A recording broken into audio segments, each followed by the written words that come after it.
এই ভিডিওটি কেবলমাত্র তাদের জন্যই যারা কিন্তু নামাজ না পড়ার অজুহাত খোঁজেন।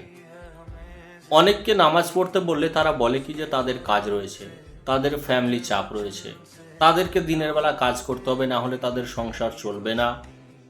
অনেকে বলে তার শরীর খারাপ, কেউ বলে সময় দিতে পারছে না। এক একজন এক এক রকমের অজুহাত খুঁজে থাকেন। কিন্তু যারা আপাহিজ, যাদের কোনো শরীরের অঙ্গ প্রত্যঙ্গ ক্ষত রয়েছে, যাদের অঙ্গ প্রত্যঙ্গ নেই, অনেক জায়গায় কারো পা নেই, কারো হাত নেই, তারা কিভাবে নামাজ পড়ছে? আসলে হচ্ছে মন।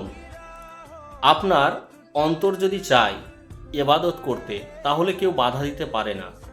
আর আপনি যদি ইবাদত করতে না চান, হাজারো মানুষ, হাজারো বড় ইমাম, পীর সাহেব পর্যন্ত যদি আপনাকে বোঝায়, আপনি কিন্তু নামাজ পড়বেন না যতক্ষণ না আপনার মন চাইবে।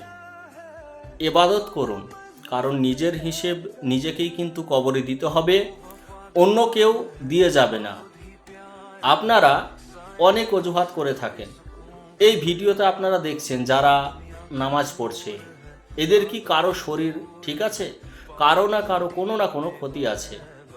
কেউ পাগল আছে, কারো পা নেই, কারো হাত নেই, কেউ সোজা হয়ে দাঁড়াতে পারে না, কারো মাথার যন্ত্রণায় ভোগে, অনেকজন অনেক রকম রোগে কিন্তু ভুক্তভোগী।